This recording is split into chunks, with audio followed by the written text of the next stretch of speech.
Hello, everybody, and welcome to the show today. We're going to be talking about all manner of news with nerddom, anywhere from board games, video games, all the way down to comic books. But we all shall be talking about in our TFT Tinfoil Talk segment. We will be getting into crop circles, a lot deeper than I thought it was going to be. But hey, I did my research, and we're going to have some fun talking about it.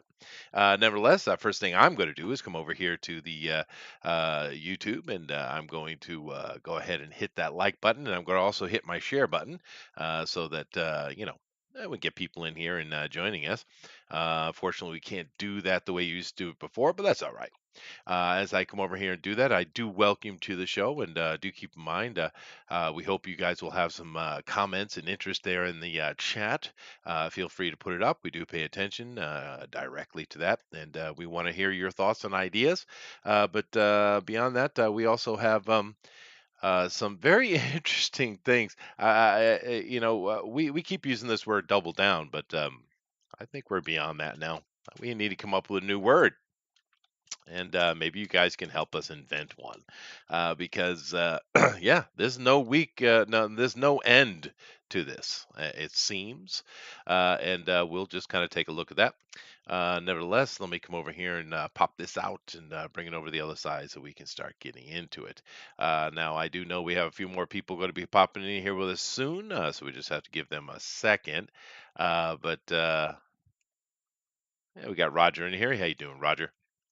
And I'll give them a second just to do that, and hopefully everyone's doing well in their for their day. Of course, for you guys over in the Americas and such, it is late night. For me, it is daytime, and I had one of those things. I went and washed my car yesterday, as you have to do.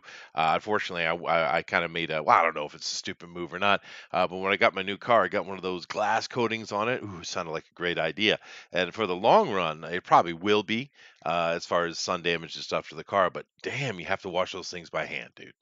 You can't take them into those washers 'cause it scratches the hell out of it. So I got to do it all by hand. So well, of course, I went out washed my car yesterday. It takes about an hour to do the whole process. And then of course, what's happening this morning? Rain. Yeah, of course, rain. It's almost as if God was paying attention, or one of the gods anyway. It's probably Loki. Let's blame him. He usually does that kind of stuff. So Roger, how you doing today?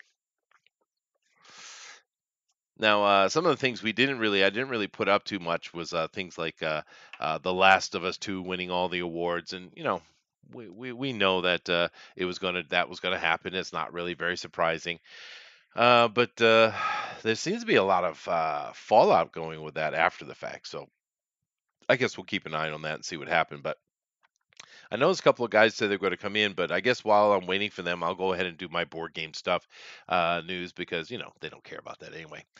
This right here is a new game, and it's called it's part of the philosophia of thing. It's called Floating World, which I thought was kind of interesting because in Japanese, the word floating word is ukiyo.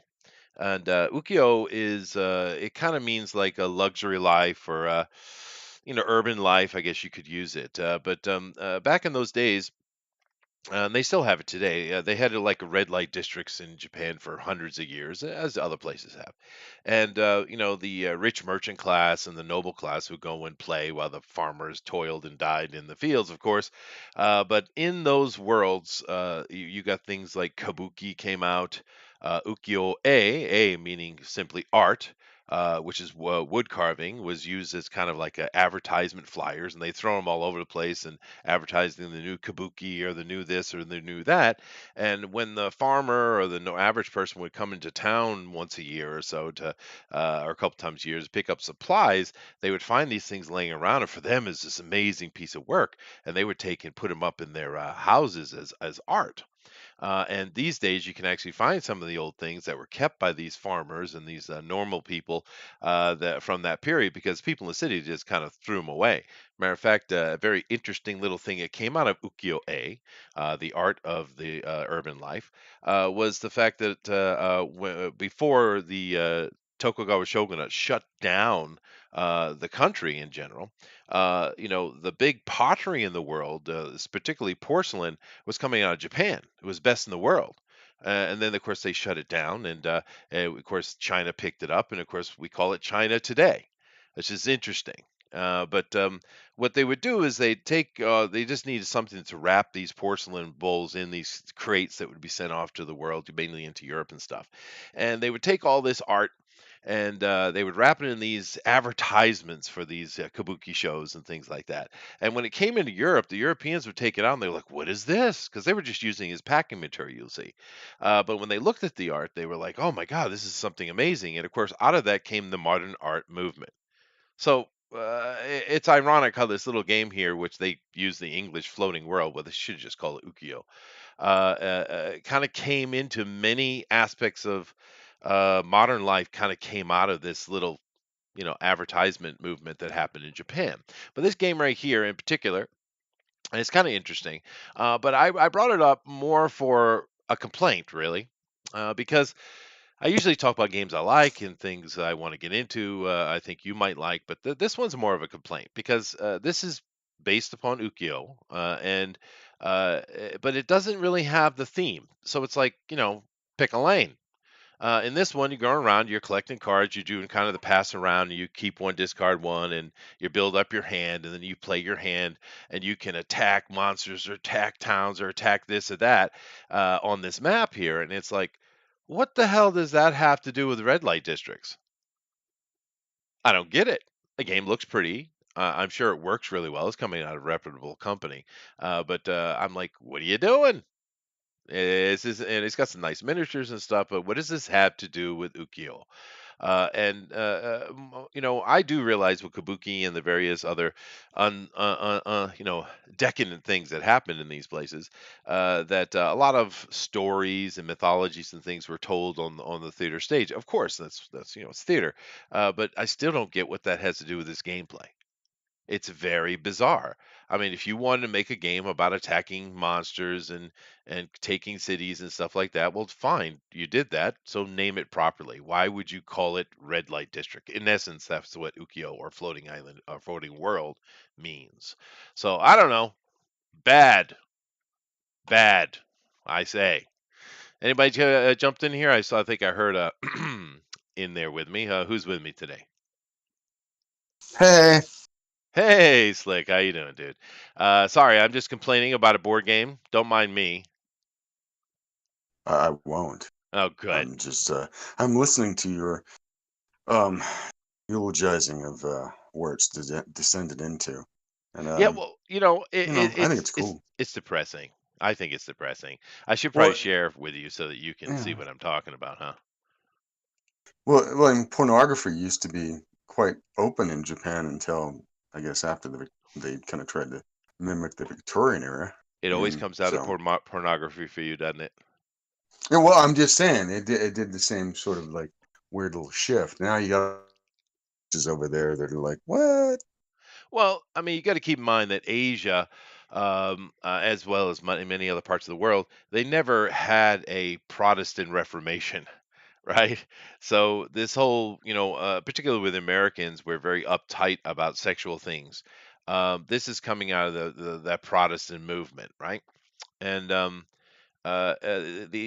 most people in the world, many people in the world, has never had this, particularly over here in Asia, and the Japanese certainly didn't. So their view on sexuality is more of a natural view rather than a godly one. I don't think the Japanese have much of an opinion on the fact that why would God have an opinion on what kind of sex we're having, which kind of makes sense to me personally. But you also keep in mind that they abandoned in general their animistic gods long, long ago, and they've been absorbed in the Buddhism here for a very long time. You got to keep in mind in Buddhism there are no gods whatsoever. The idea is that you Sure. live a good enough life over and over and over again through reincarnation that you yourself become a higher being or a god, I guess. Yeah, you transcend you into transcend. what? Nirvana? A Yeah. Buddha. No, you become a Buddha, right?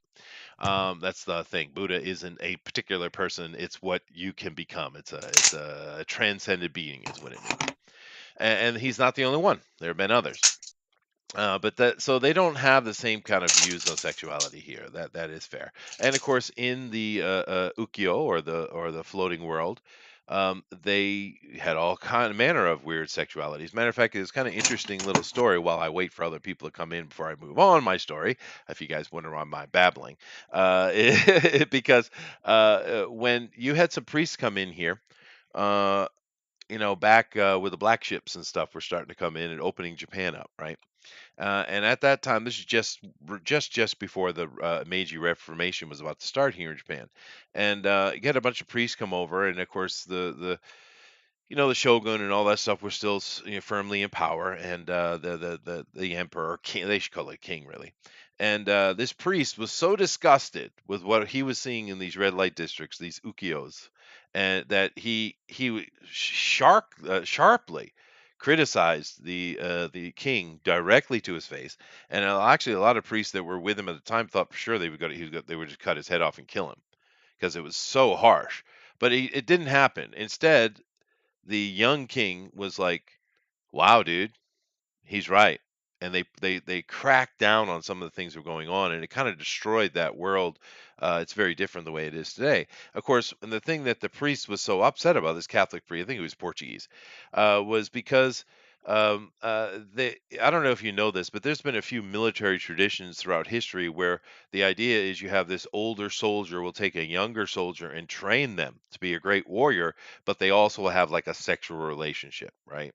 A homosexual relationship. And the Greeks did it, of course, and the Japanese did it as well. But for a long time, it sounds really weird, and it is weird. But it was very disciplined and controlled situation. But as time went by, of course, these noblemen, these samurai, and things like that, the people always want to emulate the nobility, right? And they started doing that in these ukiyos. So there was a rampant homosexuality going on in these places. And this is what the priest was really cracking down on. And today, you don't see much of it at all. The only place you can really find anything like that in Japan is in Kabukicho in Tokyo. And that's kind of like Japan's San Francisco. That's where all the homosexuals go to so they can be around each other. But it's interesting, and all this is coming out of this this floating world idea I have here on the board game I was just talking about, by the way. So thank you, Slick. Well, all right, You Slick's. are welcome. Thank you. You are so welcome. I could have talked about how the Japanese once were the greatest gun makers in the world until they closed They were. themselves off like an idiot. And then people just made better guns and then came in and opened them up by force. So sometimes being isolationist is a little bit stupid. Oh, But, it's often very stupid, actually. Yeah, it doesn't work out. And with that, you said not every gun maker in Japan was shut down, particularly in this area and more south of me. They were very much against the Tokugawa shogunate, and they were still yeah. making guns. Matter of fact, one of my friends in the city here, family are gun makers and black powder makers for centuries. So it's kind of interesting Yeah. you mentioned that. Yeah. I'm Uh, not calling out the Japanese as stupid people because they obviously aren't. They're oh some no, of the smartest people on the planet. they do But stupid shit sometimes, dude.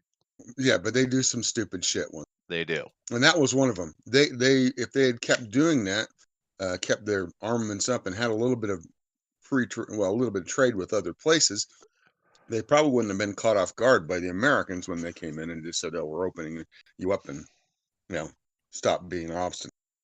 And then we wouldn't have gotten what we got later on. Maybe I don't know. I don't know what it would have happened. I think they would have been much more of a power in the East anyway if they hadn't done.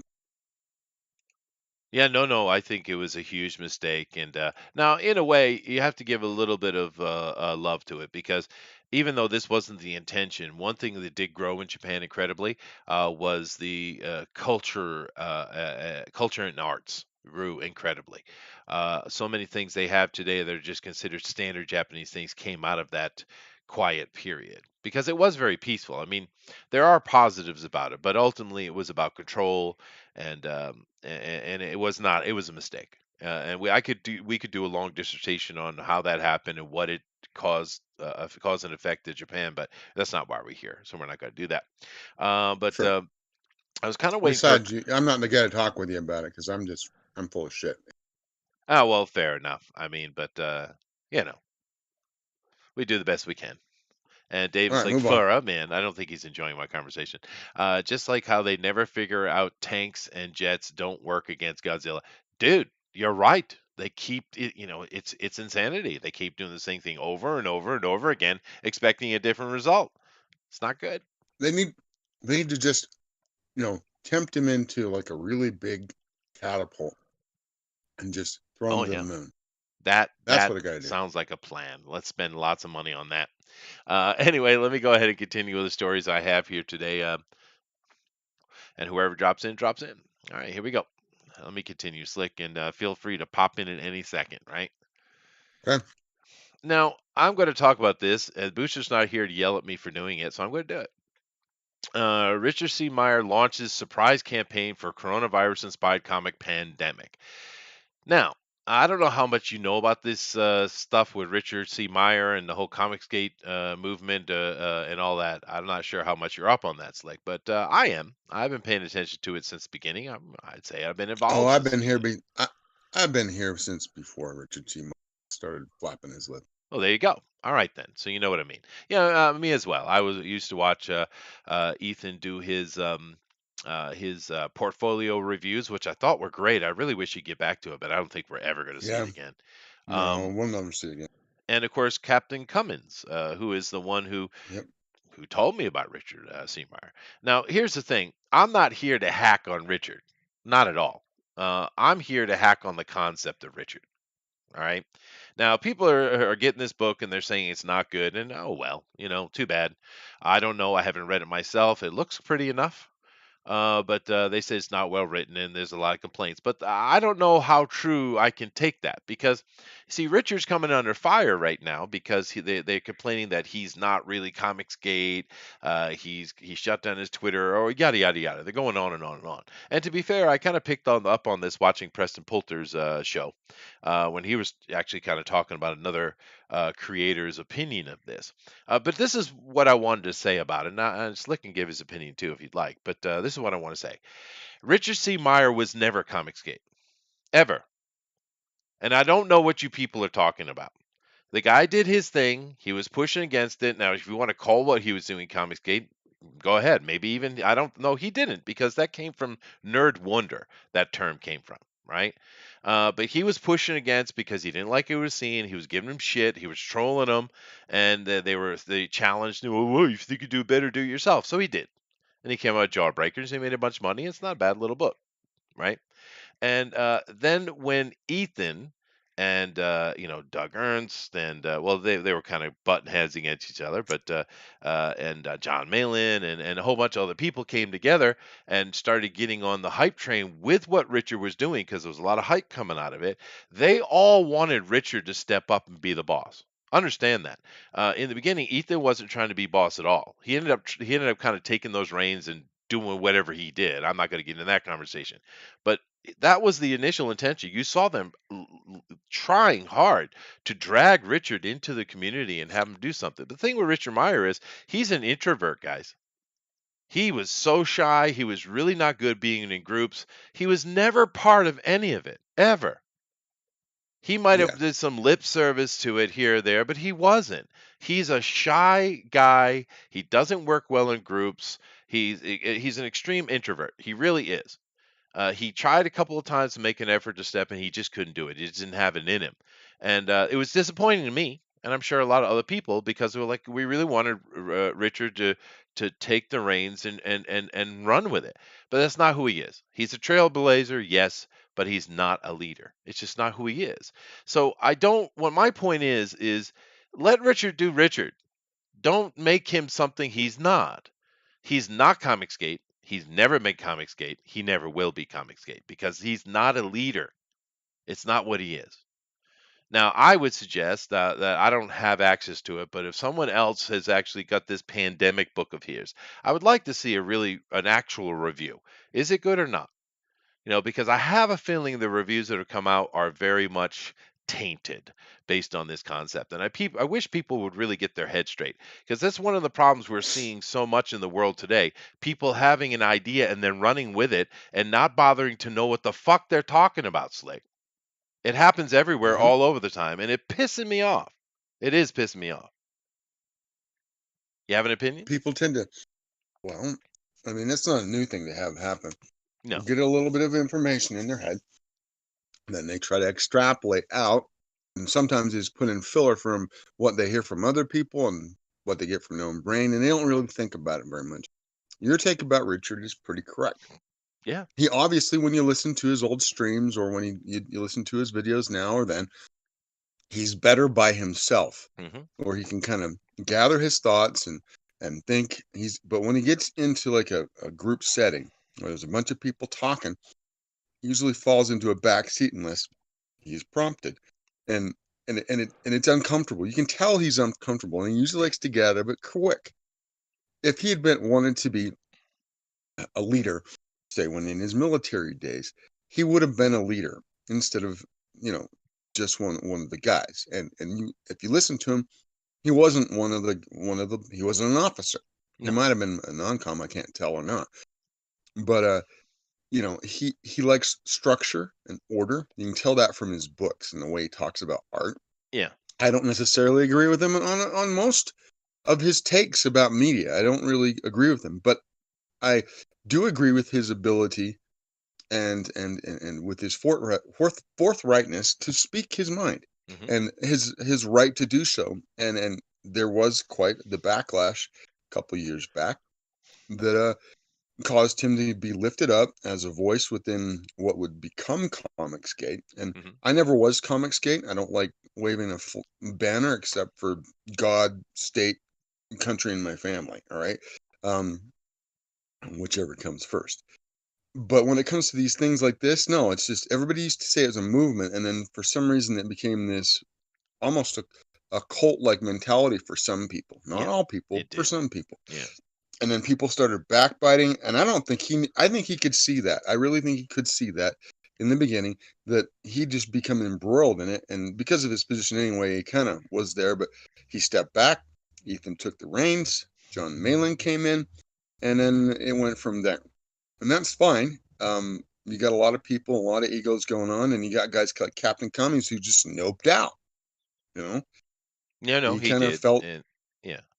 And I think and he had I reason for it. listened to him a long time ago. You Yeah. know, I listened to a lot of people. I've been kind of annoyed by this since Milo Manera got called out for making a sexy girl on a cover, and I'm just Yeah. like, okay. Oh, it's And gotten then much worse than that, dude. It's gone way yeah, beyond and that. it's got snowballed. Um, Now, like the culture war is a real thing, it and you is. can see how it's affecting our entire country now. Yeah. Well, I mean, No, that's it's just affecting the entire world. But yeah. I agree with you 100%. And the idea of Comicsgate, I like. I like the idea of people coming together, taking something that was being used as a slur and wearing it as a medal of pride. That's been done throughout history. I have no trouble with Hmm. Comicsgate, the concept. But then again, of No, course, according to Ethan Van Sciver, there is no more Comicsgate. It is now the Indie Comics Empire. So just for your well, yeah. information. Yeah, I hear stuff and I hear people talking. I keep my ear to the ground. I've been actually called out. Are you confiscated or not? And I'm like, I'm me. I'm selling my book. I'm haphazardly doing it, trying to get it out, and it's almost there, by the way.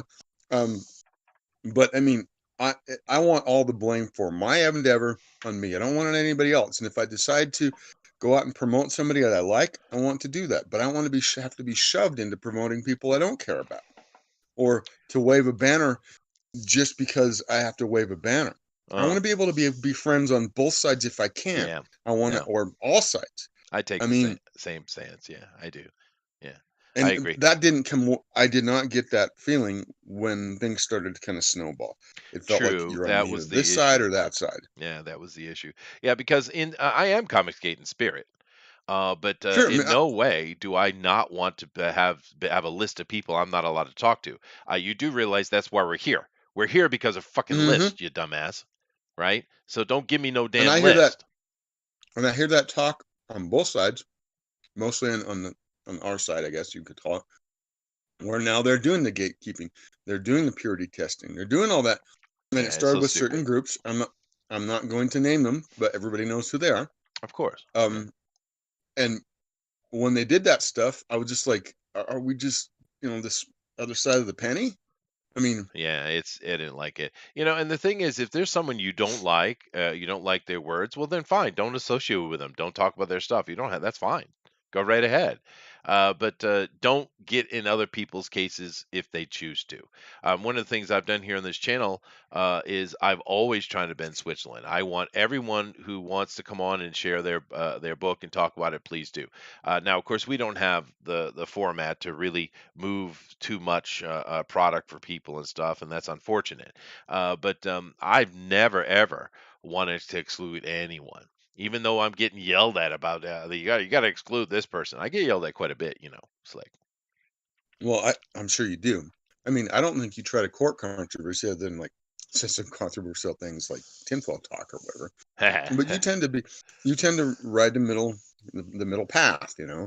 Um, yeah, and that's a good thing, I think. Problem is when you don't court controversy, it might, not get as many clicks. I I'm think that sure. is Yeah, also people are chasing clicks. They're going and digging up, and they're, throwing the blood into the air to see how many sharks come around, and yeah. No, that's true. That and is we absolutely true. and that's one of the reasons I like your show is we don't do that. Yeah, we're At just least I having try fun. not to do We that. want indie comics to be great. We want them to be Sure. successful and make money. That's what we want here.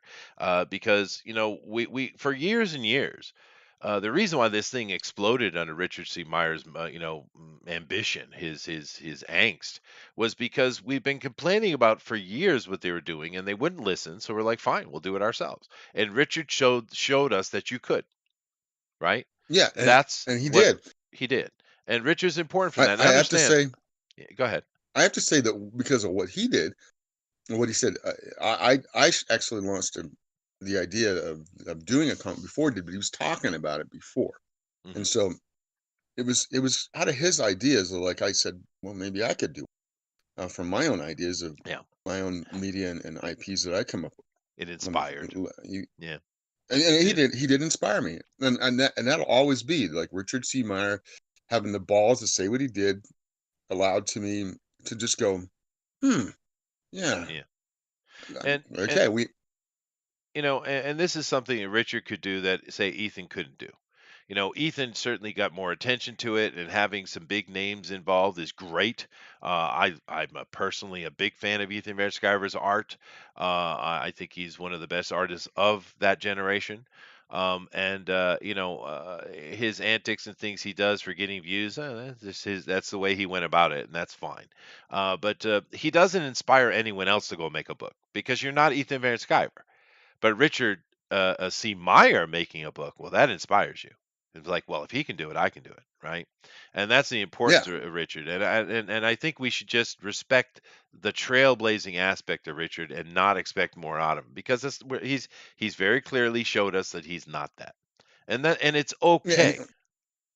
and he does have limitations on both his art and I think his writing.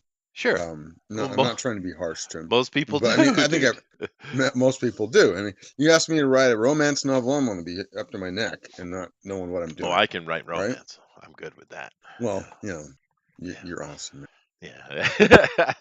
Anyway, let's move Romance on in to the the next subject. Sumerian period or whatever, That's right. That's I right. have to say Damn though right. that he did produce books before, Jawbreaker. Well, he did Jawbreakers before Jawbreaker. Yeah, he did. He did Chosen or whatever that Chosen. other Yeah, book yeah. was, and Good looking that's book, by the cool. way. Yeah. It's not bad. I actually purchased it back in the day. It's sitting on somewhere in my boxes. So Yeah. Well, anyway, anyway, guys, can if someone has actually read this book, I'd like to hear an actual review instead of some of this silly hate that I think's going on around it to see if it's any good or not. The art looks good. Anyway, let's move on to the next story. But I just, I saw people talking about that, particularly Preston. I'm gonna give him credit for that, and I was like, God damn it, people don't understand that they take things out of context. It's like it happens all the time. Anyway, let's move on. yeah. Video game news. We always want to talk Well, about a variety of things, and I, I'm not booster, on this sort of thing. no, I know that I'm not going to stick on this very long, but Cyberpunk 2077 hotfix attempts to address seizure triggers, fixes several quest bugs. Well, that's good, but this game came out absolutely buggy, Yep, I ridiculously heard that buggy, too. and you know. sadly, we have to get used to it these days because all these damn games come out so buggy, and it's like, why? Why are they so buggy? You realize they've been working on Cyberpunk for what, 7, 8 years, right? And I Yeah, know the traditional video game turnaround is like 5 years, right? So 7, 8 years they've been busting on this thing, and it comes out as buggy as hell, right? I don't well, know. I can't really give you. I mean, I don't know that interest in industry so much. I can maybe make an analogous to the film industry, analogy to that, but um, it might be because of the way the industry is now with all the politics. But I mean, it's a Polish company, so I don't know why they feel constrained by it too much because there's so much fervor for it. Who cares what certain people say? You know, um, they they did a. Is this the same house that did a Witcher? Yeah, yeah, Okay, well, they didn't seem to care very much about that so much. I mean, I know they had some put in there, but yeah. But they see, that should wasn't just buggy though. That was a clean game. well, and again, I don't know. Maybe there were technical problems. They what do they call them, the engines or rigs or whatever. Again, I'm not Yeah. up on this stuff, Well, they but I did mean, remake the game several times, and I we don't know. We still don't know exactly why. But I'm just a bit confused by it. I mean, because we'll wait, and down the road, a year or so from now, which is when I'll probably buy it, it'll be smooth and it'll be fine.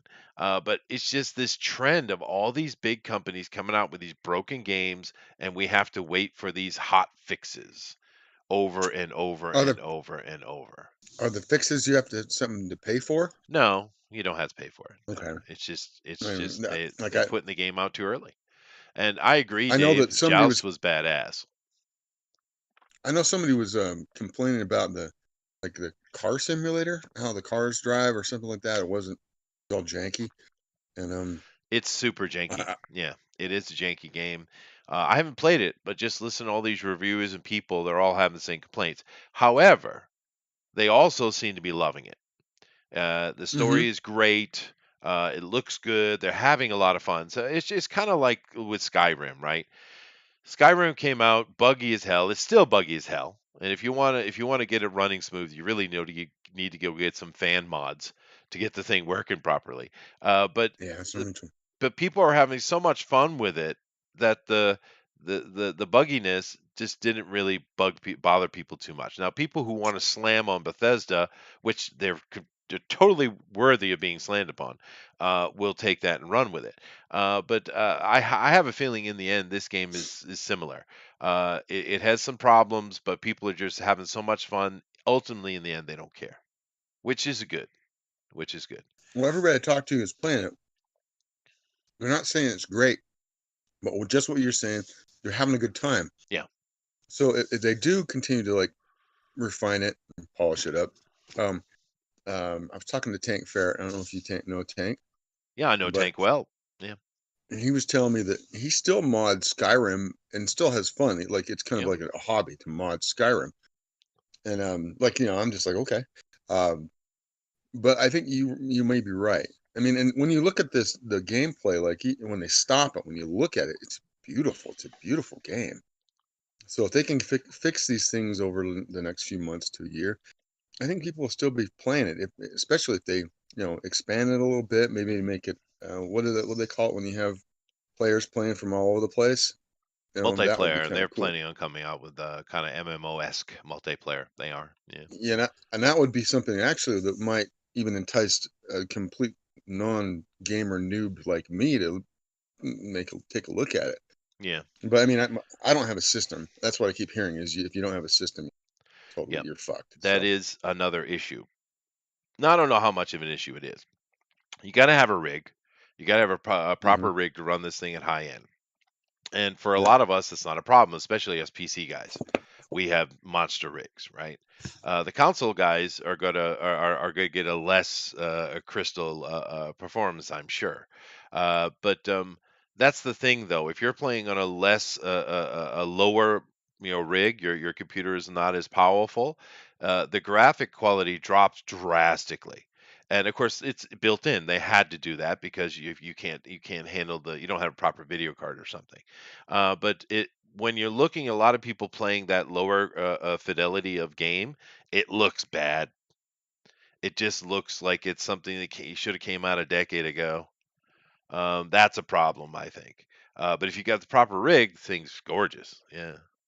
But I Yeah, feel that the difference between, the proper running game and what a lot of people are running is drastic. I mean, drastic. well, I saw Larry Higgins playing with the PS5, and it looked pretty good with the PS5. Yeah. But Well, you got anything to get a lower more than that, stable it run probably with would that. suck. Yeah, I would say. Yeah. So Well, anyway, I just wanted to mention it. I'm not trying to be down on the game at all. Like I said, everyone I've talked to who played it seemed to be having fun. So awesome. I'm not the type that jumps on games when they first come out because this is the trend for a long time now. So I'm going to wait a year. And then next year I will play Cyberpunk 2077. And maybe by that time it'll have the multiplayer in and it'll be more MMO than I think it's going to be. Because people keep telling me, oh, it's going to be MMO. It's going to be an MMO. And I'm like, all right, then we'll see. Because I think that's one of the biggest mistakes they made. Because I have two personal gripes with the game. One is an FPS. I don't want to play an FPS. Give me third person option, right? But they said, well, it's because it's immersive. Well, I've seen your gameplay. No, it's not. You should have put a third person in there. Whoever made that decision was wrong. And I think it should have been straight up MMO. It should have been just like the tabletop RPG. You make your character and you play. Now, sure, you can have main storylines with Johnny Silverhand and all that kind of stuff. That's fine, but it should have been a straight up MMO. They should have blown the world away with the most gorgeous MMO ever created. And so so so you prefer third person? I hate FPS. I hate it. So I do. I'm the same as you. I like third person. I like to see my character. I don't like to have the stuff in front, like like I'm embodying it like a sleeve because I really can't control it because I'm using a controller. I Yeah. like to look at the character. So anyway, you continue.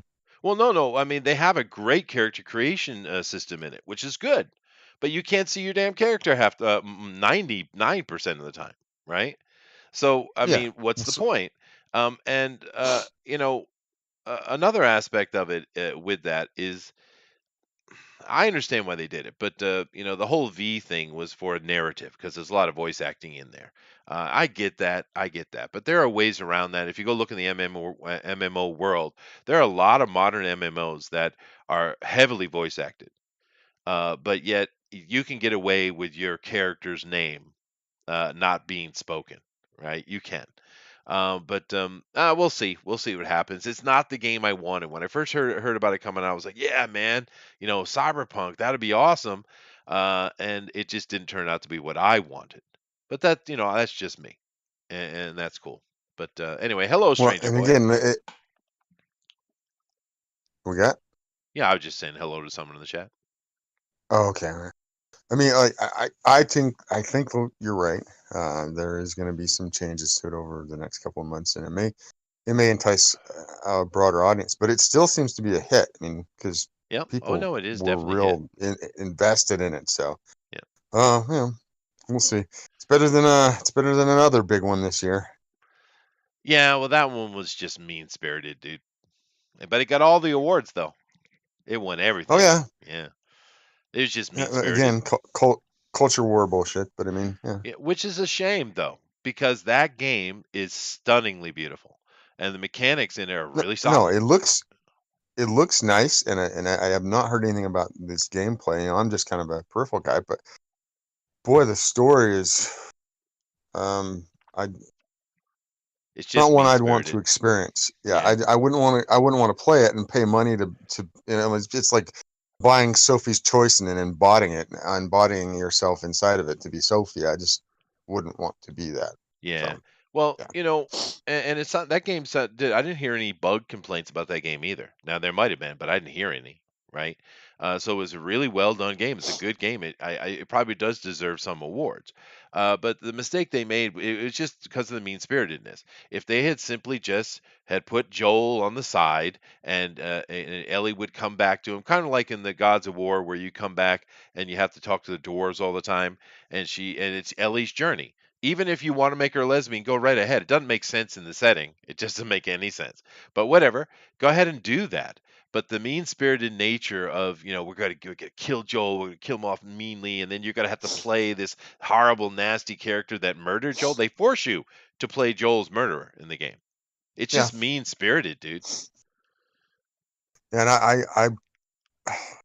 when I heard about it, I just like, well, that wouldn't be something I would want to even watch on as a movie. I mean, unless it had some beautiful like well, the ending would have a lot of meaning, but from even that, the ending seems kind of just bleak, Oh, it is and I bleak. was There's like, no wow, hope. It's a hopeless, dreadful game, and that's a big complaint people have. I mean, they could have done something great with it. It's too bad. Pixel said lots of visual bugs, but it hit a beneficial bug last night. He's talking about Cyberpunk. He's 8 hours in, and awesome Pixel. And Pixel sent me a shirt, by the way. Yeah, Pixels, he's a main man, he's a good guy. yeah, Pixel's awesome. I got a shirt, and he asked me what size I was. I said, okay, well, if you want sexy Chester, I'm an XL. If you want comfy Chester, you get a double XL. I think I'm getting a double XL. Yeah, We'll see. give him a double XL. We'll Let, see. let him use his PJs or whatever. Yeah, yeah, yeah, yeah, yeah, He can walk around in the room just in the shirt, yeah. no underwear on, just go Ooh, commando. ooh. It'd be awesome. Yeah, that'd be bad though. My wife would be touching stuff. Wouldn't be good. Oh Wouldn't be good. boy, oh Yeah. boy. Mid quest, the NPC enemies glitched, became friendly. They couldn't fire on me. Yeah, the game's just glitchy as hell, dude. It is. But like I said, people seem to be enjoying it. So rock on, dude. Anyway, let's move on here. I don't want to get too far behind. I had a couple people that said we'll be right in ASAP, but they haven't. I don't know what's going on. But that's all right. I jumped in about 4 minutes after you kicked on, so Oh, no problem. You and I can do it. But I was thinking they wanted to be here for the crop circle stuff. Anyway, I'll just go through a few quick little things right here. And we have Pedro Pascal's Din Djarin, or I guess they just call him Din Djarin. I don't know why Djarin. Might get sidelined in favor of Boba Fett for the Mandalorian season 3. Now, I hope not. I actually like the Mandalorian by itself. And if you want to yeah, do a Boba Fett show, great, but don't let Boba Fett take over the Mandalorian. no, I But don't that's mind. my opinion. I agree with you 100%. And Pixel does say that he's enjoying the heck out of it so far. I like the Boba Fett. I like him in the story as he is right now, and the part he's filling. I think it's just fine. My wife and I are having a great time with it. But we do know that Pedro has been showing his ass. We know he is a major SJW that can't shut his damn mouth. But he's also been mad because he wants to show his face because he's special. He's very special. He needs to show his face. So we know they've been having troubles with him, and this might just be the ultimate result of it. Season 2 was already in the can anyway when all this seemed to have started. There's been plenty of confirmation that this is really something that is happening behind the scenes from many people, particularly Midnight's Edge. And Midnight's Edge, those guys clearly have connections inside Hollywood. Obviously, they do. You can Uh, tell. So that this might be just a solution that John Favreau is trying to look at to fix the Pedro Pascal thing, and it's a damn shame, dude.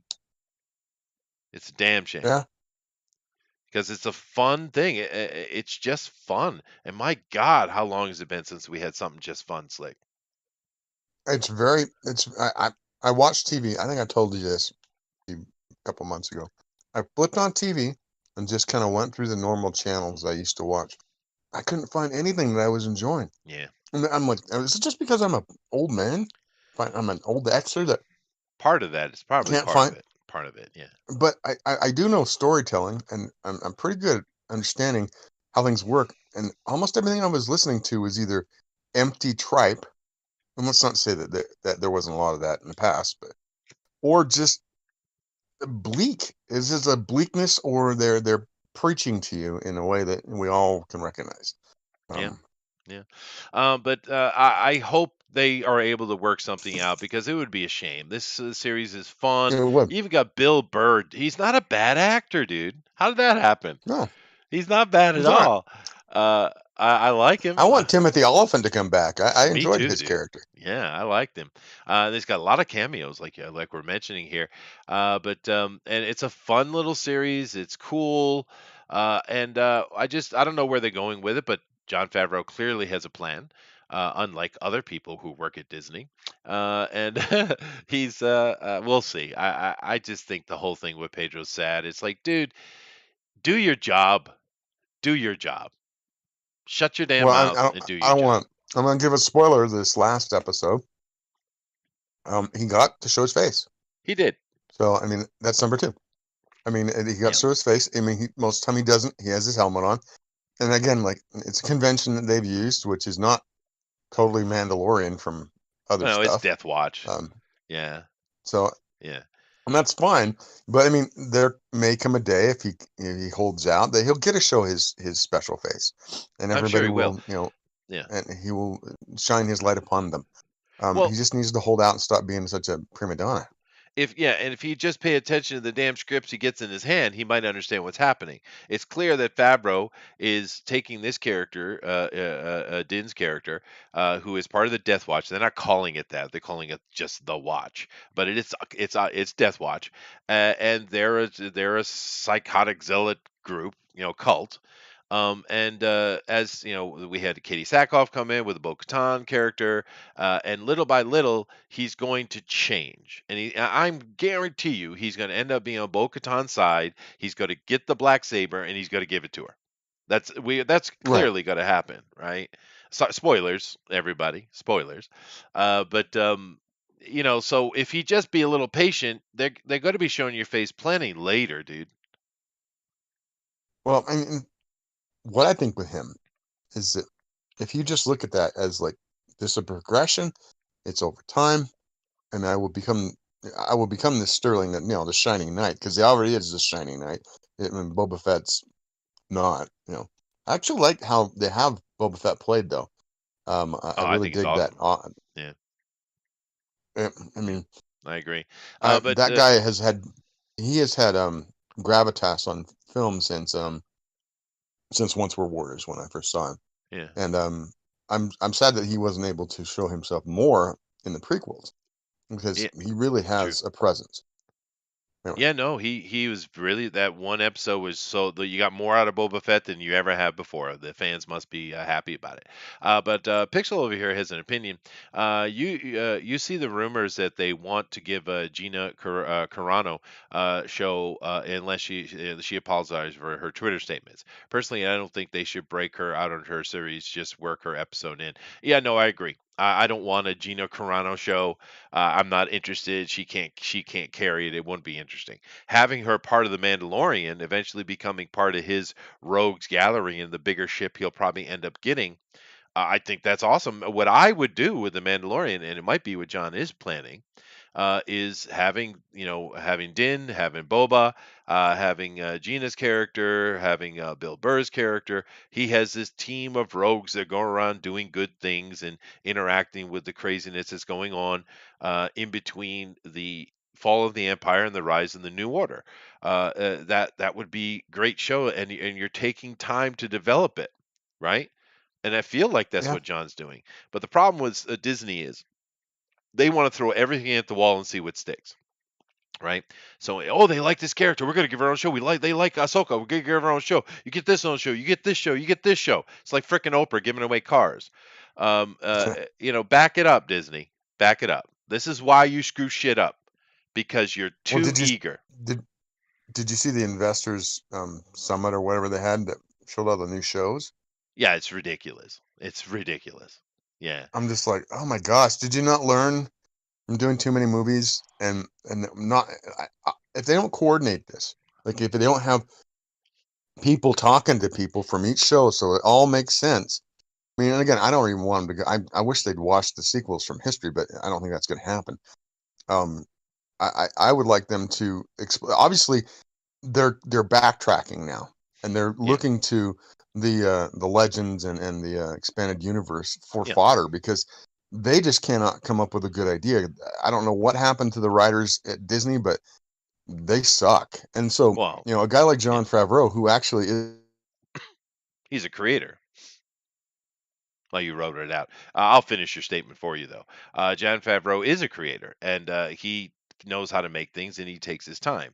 But yeah, no, the writers in Hollywood are bankrupt in every way. They just don't. They're not good at what they do, and it's because they're not hiring the right people. They're hiring people based upon aspects of their self instead of their ability or quality or success.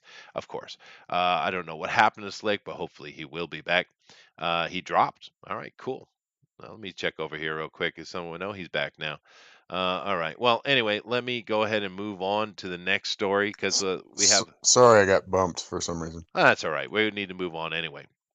Now, this right here, uh, this is really one that would be better for Booster. I don't know where he is, but I kind of put this in here for Booster.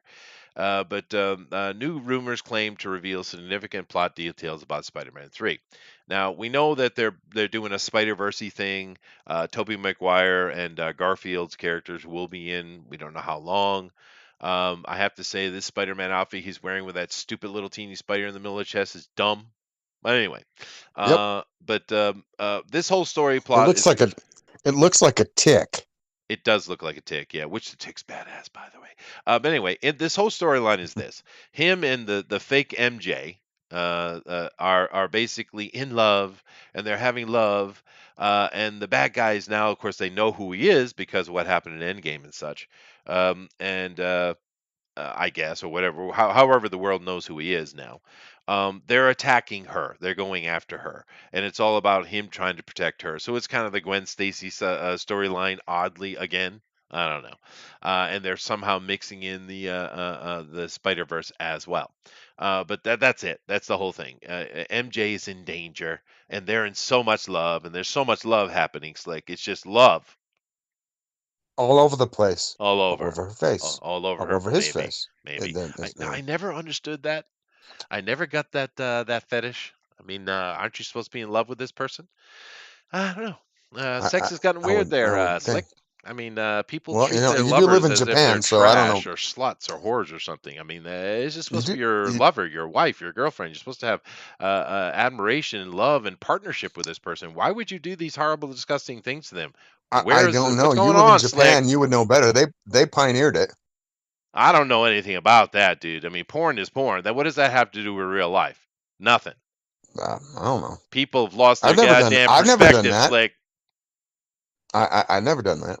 I, No, neither uh, would I. Why would you? I don't get all this crazy stuff that people are doing to each other. It's like, what are you doing? Have some respect. You're supposed to be loving. And here's the thing, as if no everyone doesn't know this already. Having a intimate relationship with someone who you love is way better than some casual one night stand. Way, way better because yep. there's psychology involved. When it's just physical, it's good enough, I guess, but it's not much. But when the psychology comes in, now you have something, right? So why would you take someone who you're in love with and treat her like a whore? Why would you do that? Anyway, I that don't has know. I nothing don't to do know. with this I don't know. subject. I don't know why Spider-Man would do that. It'd be, I don't know why. it's, I'm disappointed. Moving on. I want to set a trend here, if you guys don't mind.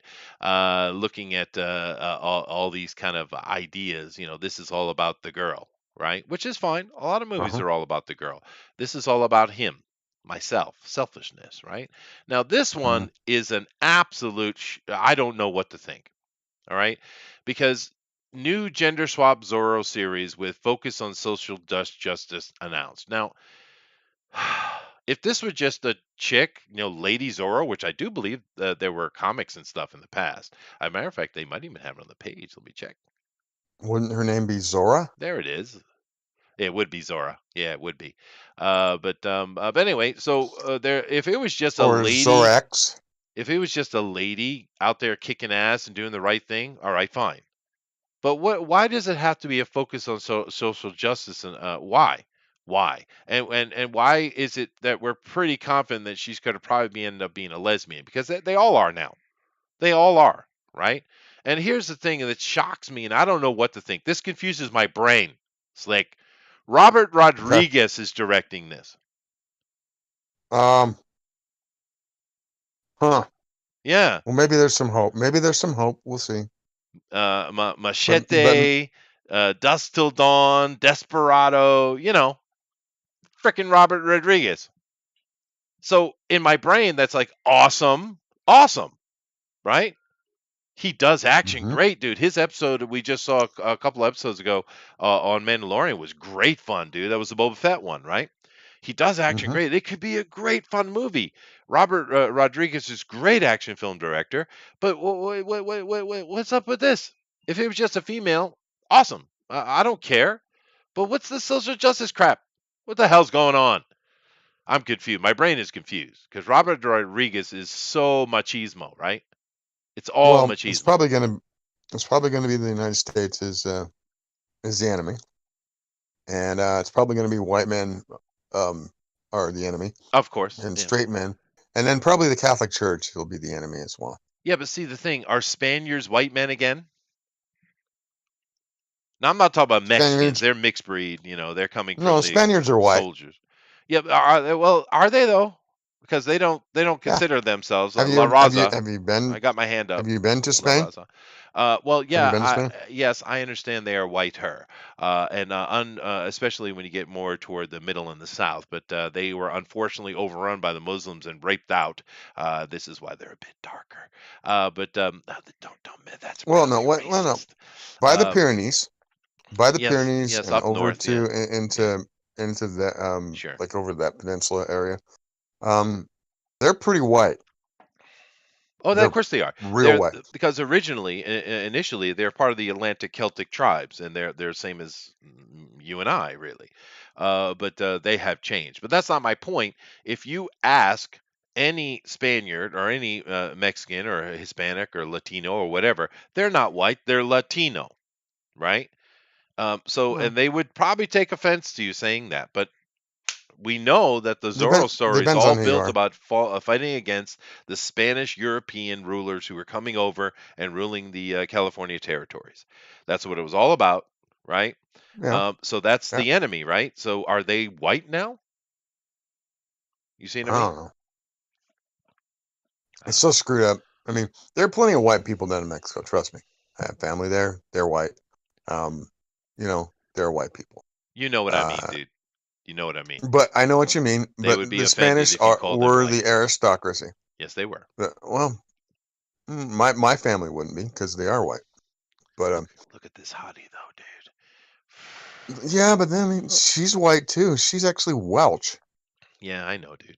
I'm just I don't care that there's a Lady Zora. I don't care at all. That could No, be I don't care fun either. if you get the right character who can pull off the action, like Gina. Now, I don't believe that Gina could do all the damage she's doing to all those people. No, I can't. But she pulls it off because she can Sure, move. She can be something. she's But physical. She's a she's physical physical. specimen that Yeah, can. Yeah, awesome, right? That's cool. So if they pick the right woman that can do the job, rock on, dude. It could be a sure. fun movie. But once again, Why does it have to be social justice? Goodness gracious. I don't know either, Moving and I on. don't like it. It, Just as much as you. It pains me to hear such. yeah, it's kind of silly, dude. Just make a fun movie. Here we go. Yeah, Once again, rumor: new Ahsoka series to erase Disney Star Wars trilogy, sequel trilogy. Now, let's hope. well, here's the thing. Out of all the things that's thrown against the wall, this gets a series, that gets a series. This is the only one I think should get a series because Ahsoka is a character that was created by Dave Filoni for his Clone Wars as Anakin's Padawan, and she's become quite popular, and she's a very deep and interesting character. So I can see her moving on. And the lady, I can't remember her name, but the lady who played Night Nurse, I think she did fine in her little cameo in that episode. So I'm cool with this. Rosario Dawson. Thank you. I thought she was fine, and I think it's a you have a lot of meat on this bone to follow the Ahsoka Yeah. series. Here's the thing, Hmm. though. This has got to be I don't know the 10th or 12th article I've seen making this claim. Erase Disney's Star Wars sequel. Now I'm a bit confused because they did make money. It was declining returns for sure, but they did make money off the series, whether you like it or not. They did, and Kennedy's seems to be not going anywhere, which is shocking. So why do we keep hearing that Disney's going to erase the Star Wars sequel trilogy? And this is coming out of people who have actual knowledge coming out of Disney and Hollywood. not just people like us who are just theorizing Do and you want me stuff. to venture a guess? Yeah, Well, I'm gonna say they were all up and loving like the Last Jedi, and then they put out the Rise of Skywalker. And the Rise of Skywalker kind of and did a lot of things the Last Jedi was doing, which you and I probably hate the Last Jedi because it was stupid. it But I was mean, mean. it was mean and it was stupid, and it didn't work for a Star Wars film, especially with the film before it. It just didn't work. It didn't. It was like puzzle pieces from different puzzles. They just didn't work. And then the last film was trying to fix everything, and it just ended up a mess. And everybody who watches it on both sides doesn't really like it. There's not a whole lot of people who are like, yes, the Rise of Skywalker. There's not a whole bunch of people. It's pretty much universally been panned, and because of that, the whole kind of arc of quote unquote of the trilogy has been just it looks silly and stupid. Yeah, And it's then dumb. at the very end, what is the very end of it? All the Skywalkers are dead. There's no legacy, and the heir of Palpatine wins. And you're just like, what? Yeah, yeah. Well, And I think that everybody at Disney knows it was a horrible ending. yeah, no, it's true. And of course, one the main problem they had was using the hack J.J. Abrams. That was mistake number Oh, one. And with him coming, I would argue that the Rise of Skywalker is worse than the Last Jedi. Now I know those are big words, but I'd say it's okay. worse for two reasons. Let me I, give I my reasons first. okay. Go First of ahead. all, Ryan Johnson is an absolute cuck, but he actually can make a movie. He's an actual filmmaker. He is. JJ isn't. He's a cinematographer.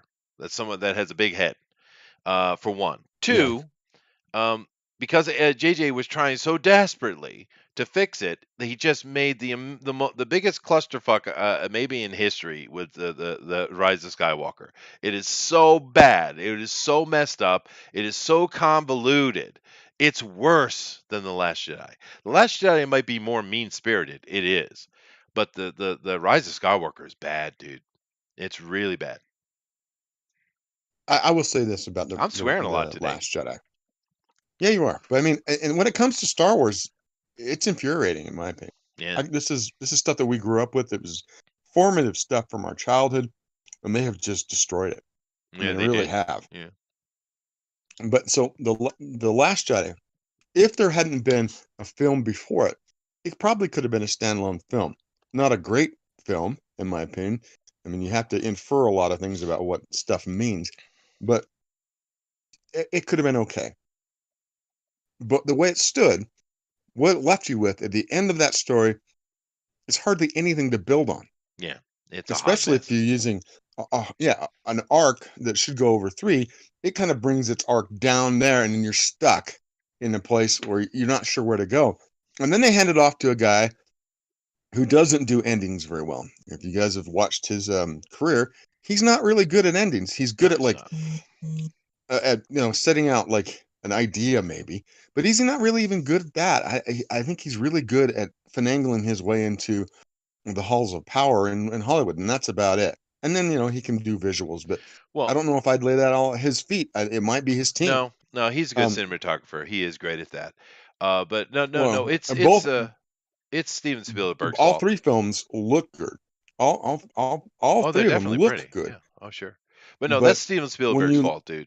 He's done this to us twice now. He's proclaimed and touched out and said this is a golden child twice with frickin' J.J. Abrams and Shia LaBeouf. He did both of those frickin' tragedies were put on us by Steven Spielberg.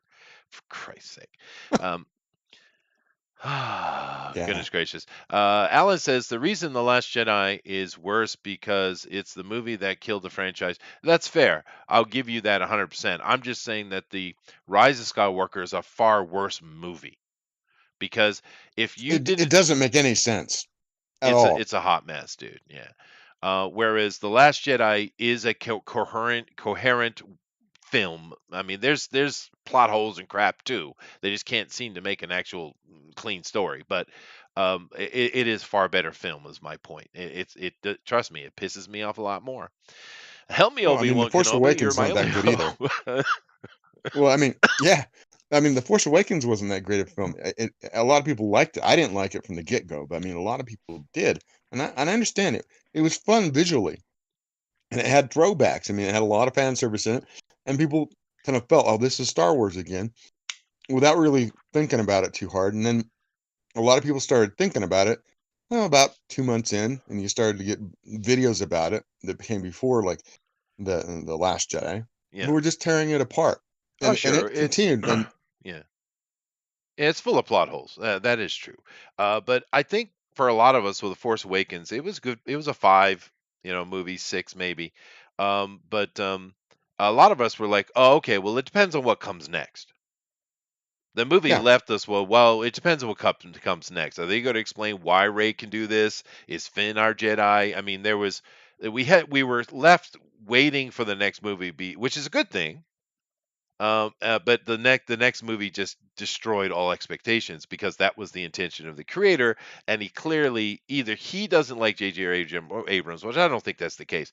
I think J.J. really pissed off Kathleen Kennedy because she wanted him to do stuff, and basically he's the big shot, and he told her to go sit and spin, and he had the power to do so. And that's the reason she brought in Ryan Johnson, is she wanted to destroy what J.J. had done because she doesn't like him, instead of being a professional and saying, all right, we need to make a good movie because we need to make money. Clearly, she's not a professional, which is probably why she was never given the reins until George Lucas turned over frickin' Star Wars. And do keep in mind that George was very pissed that people didn't like his prequels. Understand that George Lucas is a petty shit, right? And I think he knew exactly what she was going to do, and he put her in because he knew she'd do it. Because she also mm, is mm, petty, and that the may be reason she was possible, but never given the reins was because the people around her knew what she was. well, that may be possible. I don't know, and I'd still, to this day, I was when I came out of the Phantom Menace, I was highly let down.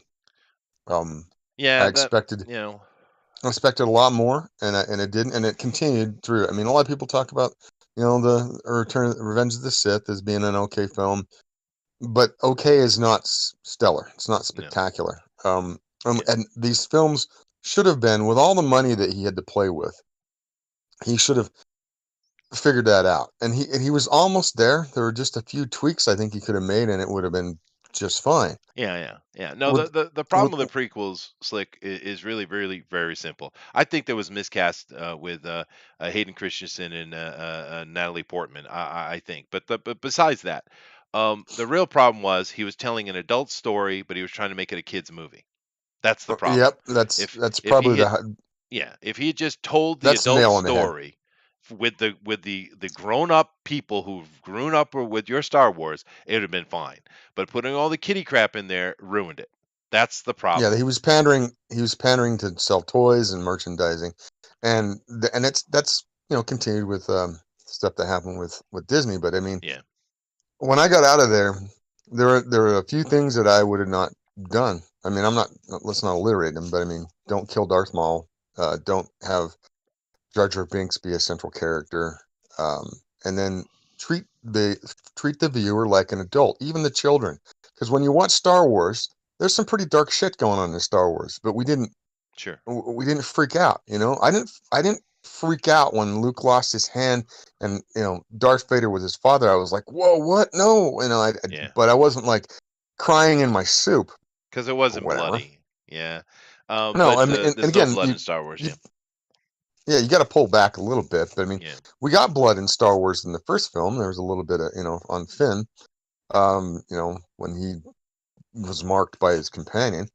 But I mean, everything else going through that. I mean, and I know you were kind of giving Ryan Johnson his props, and I will say this: I don't care for Looper, but I did like Brick, and I I haven't love watched. I Looper. won't watch anything. Yeah, Yeah, it's not my thing. I just like, okay, whatever. And it should get me because it's pretty noir. But I yeah. mean, But I mean, I I'm I not. think. I think he made a horrible movie. I'm just saying he actually is a filmmaker. He does know what he's doing. No, That's all I'm saying. I'm not giving again, him anything more than that. he's an auteur. I would get. I'll give him Yeah, that. He's an auteur. He yeah, follows his vision. But this is he shouldn't have been put in. And I don't know what they were thinking with their with the writers' room. How they weren't connected. How they didn't come up with their own idea. How come they just said it with disparate directors and said this is how it's going to be. What was the thinking there? yeah. No, Why did Kathleen Kennedy allow that? it's her personal politics and her personal emotion is what the problem was. And don't pin me on saying women in emotion. I didn't say it. Slick did. It's his fault. Well, no, I But didn't say anything. There's let a me lot let of we great. gotta There's a move on. lot of great filmmakers that are filming. I know. But I let me mean, just get come on, this. Point Break, baby, Point Break. Yeah, yeah. Let me just get this last point and we'll move on.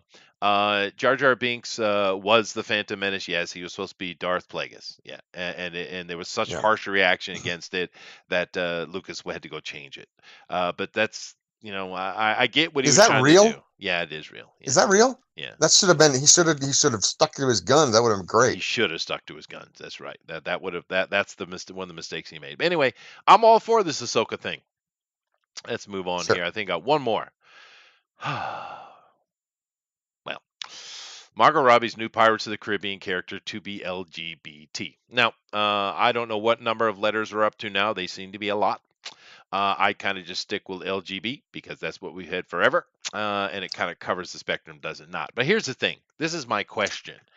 First of all, is anyone asking for a all female Pirates of the Caribbean? I don't think so. Secondly, I thought you couldn't play an LGB whatever character unless you were that, right? well, I don't know. Maybe she will come out. Who knows? No, she's not. She's clearly hetero, dude. She she could be bi. She could She's be not. bi. She's not. She'll She's just not. do it for. She'll do it for the film, and then and then she'll have a girlfriend, and then she'll go back to her boyfriend I or don't think somebody. so. That's my point They'll being is they'll manage her. They'll manage her. and Roger says, "F that shit." Yeah, dude, I get it. But it's dumb. No one wants it. The Pirates of the Caribbean franchise was kind of dead in the water movies ago, to be honest with you. And nobody wanted this. No one's asking for this. No one needs this.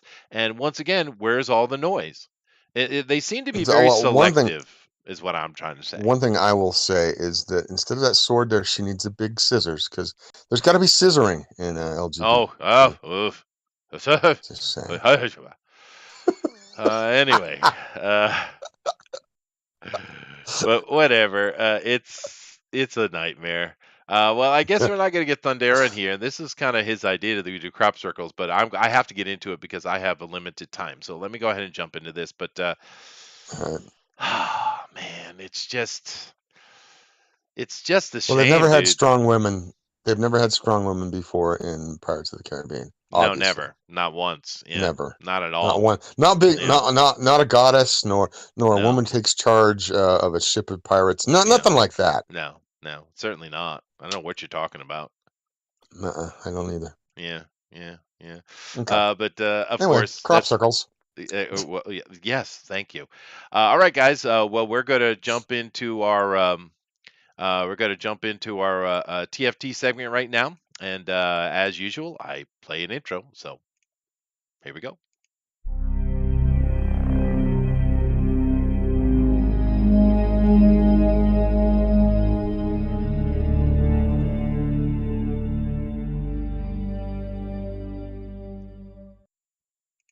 All righty. Well, goodness gracious. Let's go ahead and get into this now. Crop circles. Now, I have to say, Slick, that I was a bit surprised by this because I remember when I was a kid. You can see that clearly, can you? Yes. I can see the girl who is a pirate who is of color. Oh, so you're That's what I can see watching on right the now. live thing. Let me see here. Yeah, yeah, it's working just fine. Okay. Anyway, when I was a kid, I remember the whole crop circle thing, and Yeah. it was weird and odd, and it was something you see on the kind of mystery files with Spock talking about it, and those kind of things like that. Yeah. And it was odd, and we just kind of put it to the back of your mind. Now, I went this week and Sure. researched it as usual. I always try to research these TFT shows so we can put forward something somewhat coherent. And Hmm. dude, this is deep. It's way deeper than I expected. This little presentation I'm about to give you guys, I could have spent a better part of a week putting this together. I really could have. I Right. didn't because I don't have that Okay. kind of time. But I'm telling you, you could make a huge show on this. And so kind of consider what I'm about to show you here today as more of a concept rather than a full presentation. But I'm going to do my best. Now, the thing about crop circles is they're not new. This is something that's been going on for centuries, actually. They used to call them devil circles, which I didn't know that, right? And there are imagery and things that kind of get into that. Not let me demonstrate that. This is from a 1762 book, I think, of the devil circle here being done by the devil, because they think when these things would show up that it was the devil doing it, right? Which makes sense for the I can't time. see what are we looking? Do I have to go to watch this on something else? No, just look at it right here in Discord, dude. All right. Okay. Oh, I see. No, it's Mm, because I'm using yeah, you have to look on the main screen. I do apologize. You got to look on the YouTube because I well, you know what? Maybe I could give me a second. I'll fix it. Let me see here. But then it's going to be kind of all right. Let me just do like this, and I can fix it for you. Let me find it here. Sorry about this, everybody. Here you go. Let me put it I on because apologize. I'm on a different share. I'm on a different share is why. So there you go. That looks like it's kind of broken. Okay, Anyway, now I can see. All right, all right, there we go. All right, yeah. I see. let's go back. Let me continue. Anyway, back to what I was saying. But here's the thing: most of all the actual crop circles we see, and there are a lot of them every year. I mean, thousands actually, all over the world. But majority of them are actually in Wiltshire, England. And of course, if you know anything about Wiltshire, you know that it's kind of a famous place. It's got a big old white horse on the hill. There's several of them actually, but there's that one everybody knows. Of course, there are. It's part of the megalithic structures that go. If you look at this map here on the left side, they go all the way down to the southwest up into this area. There's thousands and thousands of megaliths, by the way. The whole megalith structure in southwest England is enormous. And Stonehenge just is the one that kind of got the most attention. And do keep in mind that, well, I don't know, 80 years ago or 90 years ago or so, like that, just off the top of my head, the Stonehenge was all laying on the ground, and they came in with heavy equipment and they kind of stood it up in a way, rebuilt it, but made it into a tourist attraction. Of course, my point getting at is Stonehenge is here in Wiltshire, right? This is the home of Stonehenge, and this is where the vast majority of crop circles happen. It's kind of interesting. We'll take a look later at all the variety of crop circles and stuff like that. And I do apologize, Chad. I'm over here on the PowerPoint right now. I can't see what you're saying, but I'll be back over there shortly. But nevertheless, what are these things? What is a crop circle? Well, clearly, some of them are more realistic looking, and some of them are clearly not. I mean, this is kind of interesting if you look at these right here, but this is not real. Someone did this, and someone did this as well. Always got to have represent the marijuana. It's important. But the thing with it is that you can tell which ones were made by people and which ones weren't, because the ones made by people can take days, weeks, or even months to prepare and finish, right? But at least something would take like over a week to get it done. Like this piece of art here on the left takes quite a bit of time. I've seen them do it here in Japan with a bunch of school age kids going out and doing it. There's so many, and we'll look at that later. But then you have the ones that aren't so easily explained, right? Like say this or this. Another reason the two reasons you can tell is one, the ones that seem to be more legitimate, they happen overnight. right? And they're not something that's just, some of these are huge. Some of these are like 1,500 feet long, wide, right, or diameter, I guess. And they happen overnight. And it's very difficult to get that done. Now, some people have gone out and shown us that they can do these things in a single night, but that's not hard. That's not easy to do. But one, they happen overnight, and two, the other one you could tell the ones that are different, not necessarily man-made, is the crops are not broken or destroyed. See, when people go out and do it themselves, like these over here, the crops are absolutely trampled and broken and they're no good. And do keep in mind, one thing that's interesting about crop circles is the fact that, most of these they find out about because cops are called, because this is the destruction of these people's livelihood, right? This is money going down the hill. And keep in mind, thousands of these happen every year across the planet. And the vast majority of them here in Wiltshire. And it's a problem for these people. So there are many theories. Of course, the alien one, I don't. That one's just bizarre to me. I'm not obviously in the greater universe. There are other life forms, and I think there are aliens. I don't know if they've been here or not. That's another conversation. But why would an alien care about doing freaking crop circles on your planet? It doesn't make sense. Never has.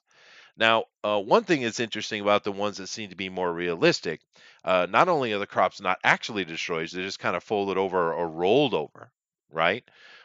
Even with like flowers, sometimes this is done in flowers, and the flower blooms are totally undamaged. They're just pressed down. Where they've seen people have gone and tried to reproduce it, and the flowers, of course, are completely destroyed. So, the alien thing is just kind of dumb from my point of view, but you guys in the chat can argue that if you'd like. However, there are some other things that people have been looking at. There is strange magnetic forces that seem to be found within these crop circles. There's also been some radioisotope work done showing that there's these things have been affected by some type of radiation. They're not sure why or understand why. And after doing all my research, um, I I came into an idea, and I'm kind of curious what you guys think, because when you look at the dowsing, which has been around a long time, and I know a lot of people, kind of poo-poo it, but dowsing's clearly a thing. It's clearly a thing, and I think it just comes down to the fact that our bodies are magnetoelectric in nature, and so is the Earth.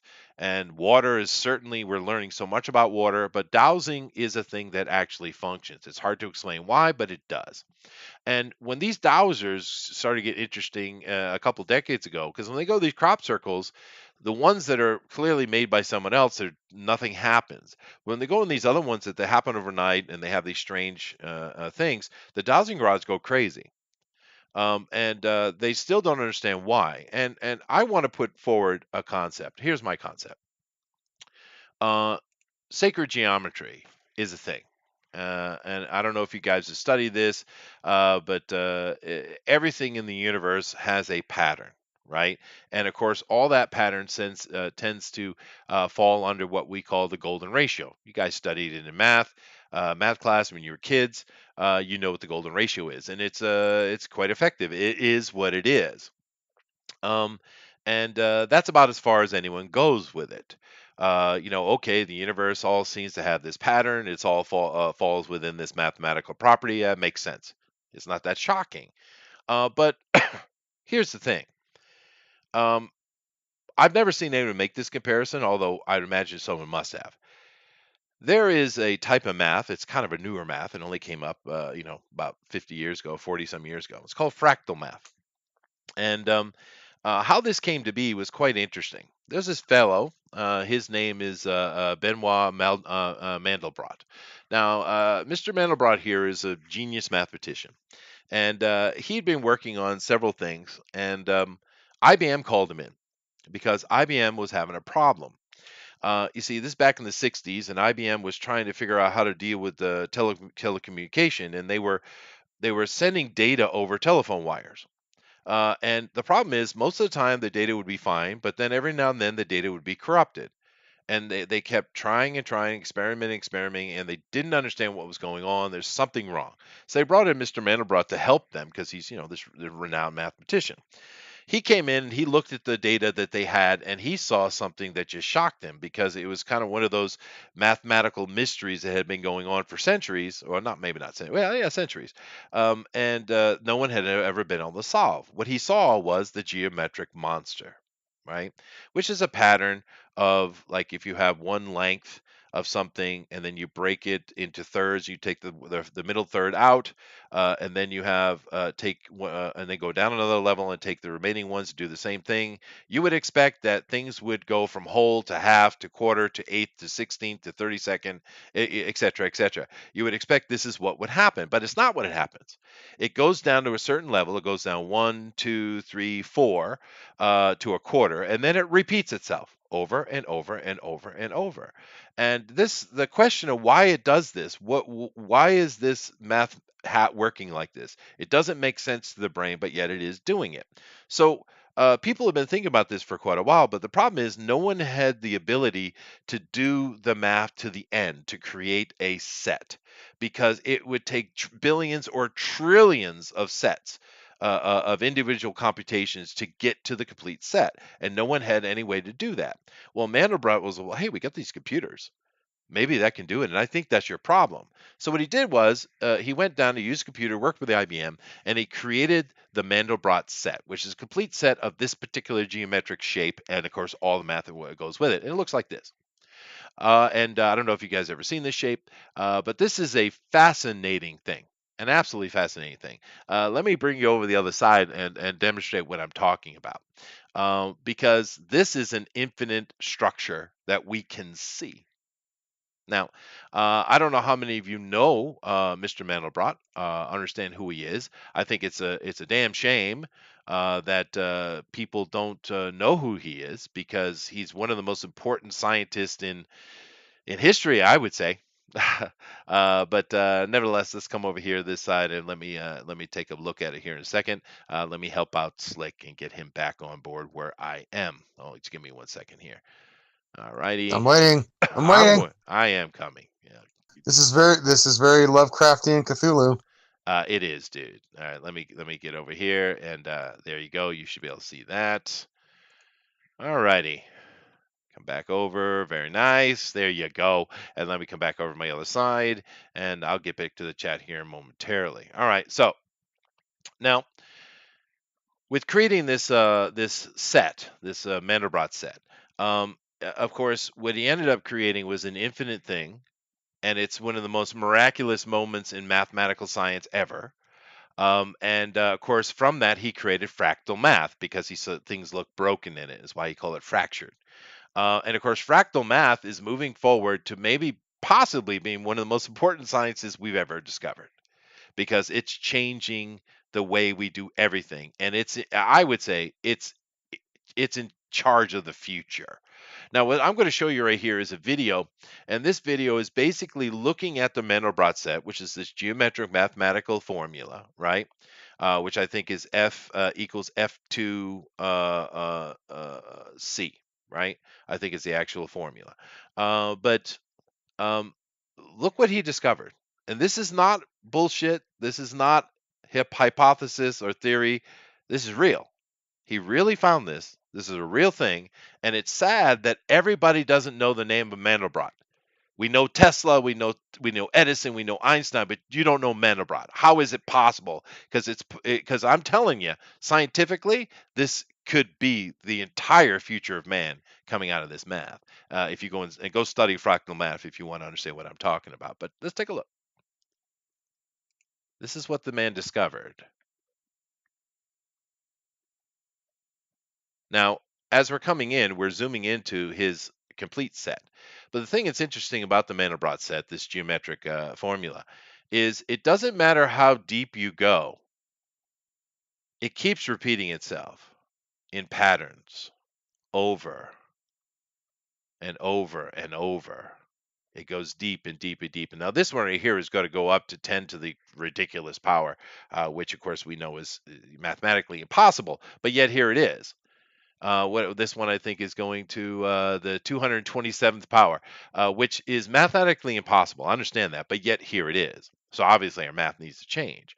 But the deeper you go into this geometric formula, It just keeps repeating itself over and over with these crazy shapes, and that set is found throughout the entire thing, over and over and over and over. And this is a 16-minute video, guys, that's going to go through and look at 10 to the 227th power of diving into this damn thing, right? Just look at it. This 14 minutes in, it's still diving deep into this geometric shape. Now, the reason I mention this, let me go ahead and come back over to the other side here real quick. The reason I mention this is this. I'm Mandelbrot's wondering. he's just making TV for stoners. That's all he's doing. No, I'm serious, and you should go study fractal math and Mandelbrot set. It's quite interesting. But here's the thing. I thought you said it was a complete set. Does it ever stop? Does it ever end, or No, is it that's just the going thing. forever? It's infinite. It never stops. It just goes on and on and on. And of course, we understand. We've already understood this. We just didn't make the connection. That's the thing. Like when I mentioned sacred geometry, most people know about the golden ratio and all that kind of stuff. People have known about these things for thousands of years. We just didn't understand the mechanic of it. And here we have. I think this is just the surface. This math is just as fractal math is just the surface of it. Because, for instance, we understand that subatomic, there is a subatomic world, and we know there's things below that, the microatomic world, whatever you want to call it, et cetera, et cetera. How deep does it go? Well, it might well be infinite, just like the Mandelbrot set. And my point is, a lot of these places with these crop circles, they tend to have a weird magnetism going on. And my thing is, this Mandelbrot set is really it's really the breadth of the universe is really what it is. It's affects everything in creation. Everything is made from the golden ratio, and this is the ultimate version of the golden ratio is really what I think it is. And everything is touched by this. Everything is affected by the vibration of this universe, and it is shaped by it. And it takes on the form of it. You can see the golden ratio or the Mandelbrot effect in everything. Look at your hands. Look at your circulatory system. Look at your lungs. Look at the apple. Look at the tree outside. Look at the roots. Whatever. Everything has this in it, and I personally think it's the breadth of the universe. And therefore, some people are speculating, and I'm putting forth the speculation that maybe some of these crop circles, obviously a lot of them are made by people, but some of these might well be magnetic pools that are happening in certain places around the world, particularly Wiltshire, which has always had a strange energy field. Why do you think they built Stonehenge there? Because it was a power spot. They could feel the minus eon, right? That was going on in that place. And this also comes into theories of ley lines and things like that. But I think there might be some actual science going on with crop circles instead of just aliens and people copycatting and all this other nonsense. There might be some, and with some of them, and you can prove which ones are made by humans and what's not quite clearly. Some of them might have some magnetic resolution going on, and it might well just be the Mandelbrot set or the golden ratio, if you prefer, presenting itself in the world. Did I make that? That made sense. Oh That's my man, theory, Slick. just go with aliens playing pranks. Come on.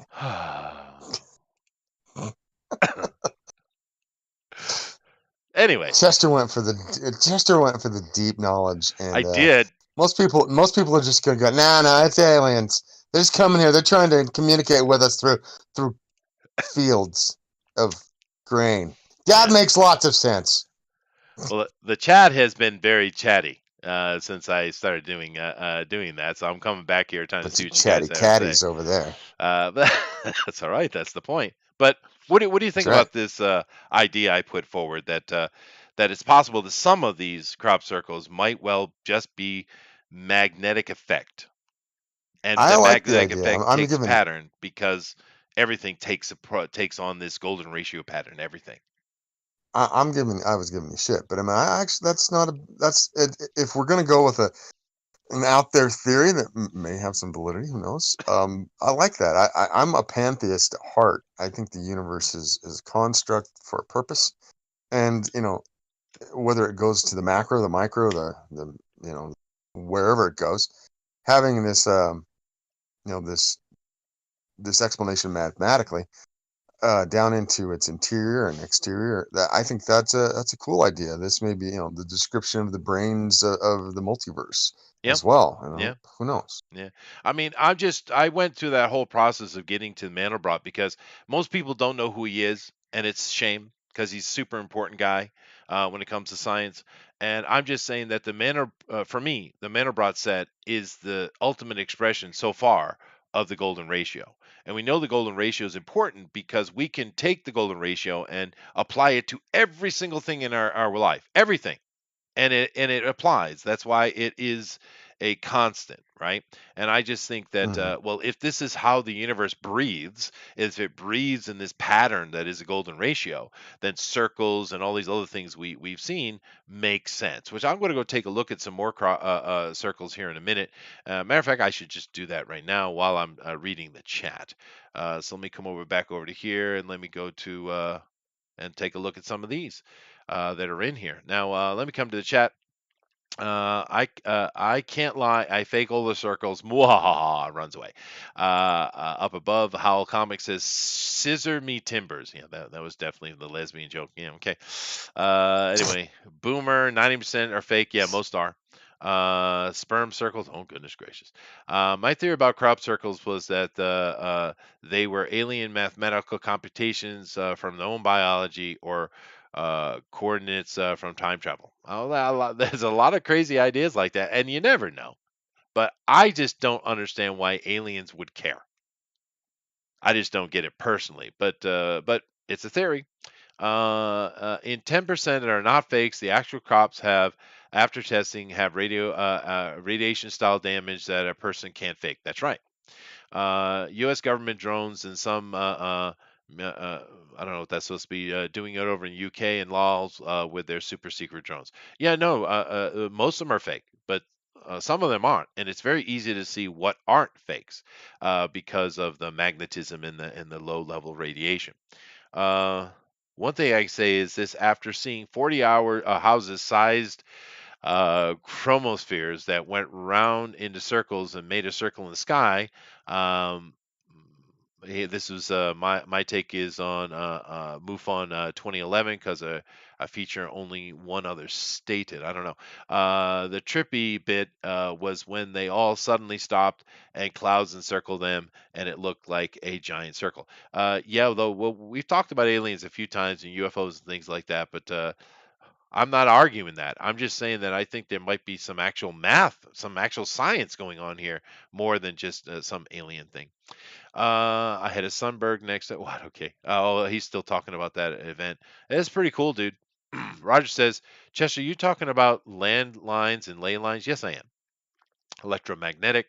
Well, I went with magnetoelectric because, well, I'm not going to get into it now, but I think that's more appropriate. Nevertheless, it is practice bullshit time. Well, thank you.